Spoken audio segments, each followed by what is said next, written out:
ብሎ ነው ሄደው ኢየሱስ።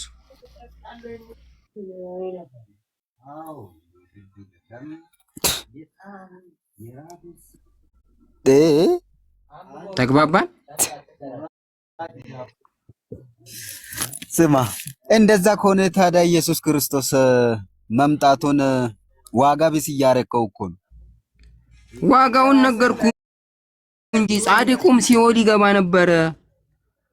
ምክንያቱም በአዳም በደል ሁሉም ወደ ሲኦል እንዲጋዙ ተፈርዶባቸዋል። 5 ቀን ተኩል እስኪፈጸም ድረስ 5500 ሲፈጸም ከልጅ ልጅ ተወልጄ አድነሃለሁ ብሏልና ያ እስከሚፈጸም ሁሉም የአዳም ልጅ ወደ ሲኦል ገባ፣ ጻድቅም ቢሆን።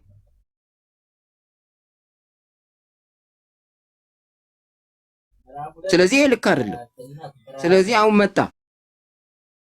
መጣና ጻድቅ ከሆናችሁ ገነት፣ ኃጥእ ከሆናችሁ ሲኦል ይከታችኋል አይደል?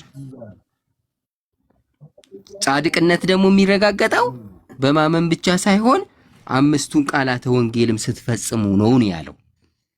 ተጠምቄ አምኜብህ ስጋህን በልቼ ደምን ጠጥቼ ገነት እገባለሁ ብለህ ልትል ስትል እነዚህን 5ቱ ቃላተ ወንጌልም መፈጸም አለብህ አለ ኢየሱስ። 5ቱ ቃላተ ወንጌል ደግሞ ስራ ናቸው፣ በተግባር የምታሳያቸው ናቸው። ስለዚህ እነዚህን ካላረክ ትጸድቃለህ።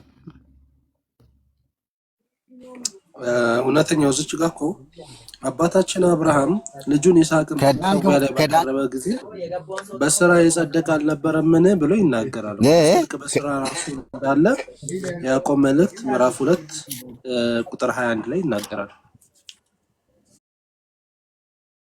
እሱ ቁም መሰለ የጸደቀ አይደለም የሚለው ኢብኑል በሲኦል ውስጥ አብርሃም ጻድቅ ስለሆነ እንደሌሎች ኃጢአተኞች በሲኦል ቢገባም ከፍተኛ መከራ አላገኘውም። ይህን የምታውቀው ደግሞ ምንድነው? አልዓዛር በአብርሃም እቅፍ ሆኖ በሰላም ሲኖር እንትና ነዌ ደግሞ በእሳት ይቃጠላል፣ በሁለታቸው መካከል ታላቅ ገደል አለ ብሎ ይለዋል አብርሃም። ግን ሲኦል ነው እኮ እዛው። ጽድቅ የሚለው ከከፍተኛው መከራ መዳኑን ነው።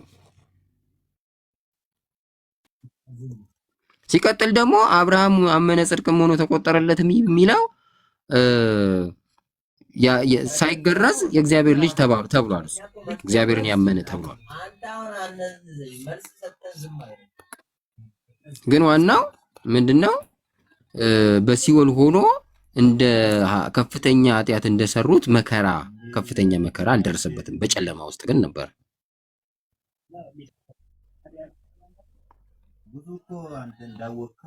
ምክንያት ይሄን የምታውቀው ምን መሰለህ? ሮሜ 5 ቁጥር 18 ላይ እንግዲህ በአንድ በደል ምክንያት ፍርድ ለኩነኔ ያለ ኩነኔ ሲኦል ነው ያለው ወደ ሰው ሁሉ እንደመጣ እንዲሁም በአንድ ጻድቅ ምክንያት ስጦታው ሕይወትን ለማጽደቅ ወደ ሰው ሁሉ መጣ። ስለዚህ ኢየሱስ መጣና ከሲኦል አወጣቸው።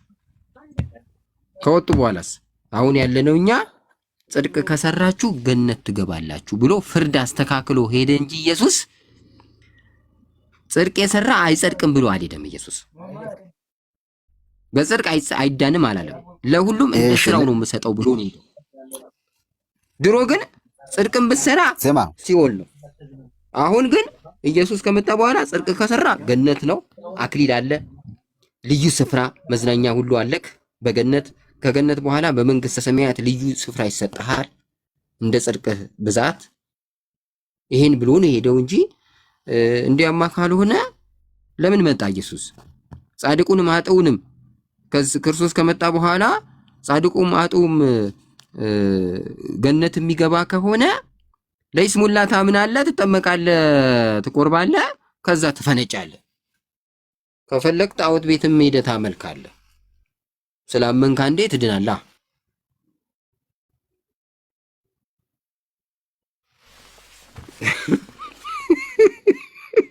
ምንድን ነበር ያለኝ ቅድም?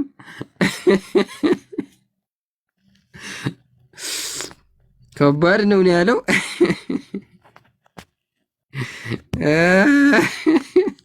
ሙስሊም መስያለሁ መሰለኝ። ይሄ ልጅ ኦርቶዶክስ ሳይሆን አይቀርም። አዎ ይሄ ልጅ ከባድ ነው። ኦርቶዶክስ ሳይሆን አይቀርም ያስታውቃል።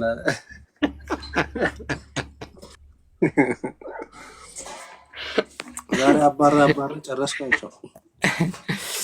ሙስሊም ጋር እየተከራከረ መስሎታል እኮ ተሸጉዷል። ሙስሊምም ቢሆን በስራ ነው የሚጸደቀው የሚለው እዚህ ጋር እኮ ያዕቆብ መልእክት እየተከራከረ እኮ ነው። አንዳንድ ሰዎች ነበሩ በአንደኛው ክፍለ ዘመን በእምነት ብቻ ነው የሚጸደቀው ብሎ እንደዚህ እንደነ መካነ ኢየሱስ ምናምን ፔንቴኮስቴ ምናምኖቹ እንትን ይላሉ። እነሱን ነው ያዕቆብ እየሞገታቸው ያለው። እንዴ አብርሃም እኮ ልጁን ይስሐቅን ካመነ በኋላ ራሱ ልጁን ይስሐቅን በመሰዊያ ላይ በማቅረቡ ምክንያት እንደ ጽድቅ ተቆጥሮለታል፣ ጸድቋል፣ ስራው እንደ ጽድቅ ተቆጥሮለታል እያለ እንትን ይላቸዋል። እና ኦልሞስት ችግር አለባቸው። እንደውም ለዚህ የያዕቆብ አስተምሮት ከኦርቶዶክሱ ጋር ይሄዳል ማለት ይቻላል። ይሄ ልጅ ግን አይተህ ከሆነ መካነ ኢየሱስ ነው። መካነ ኢየሱስ ስለሆነ እስከ ስጋው ደሙ ድረስ አመንና በኋላ ከጴንጤቆስጣሎች ጋር በስራ አይጸደቅም ወደሚለው መጣ። ስራ አይወዱም እነሱ። ዝም ብሎ የወንበዴዎቹ ዋሻ ያደርጓል እንደ ገነት። ለዛ ለምን ታዲያ ወደዚህ ምድር መጣ?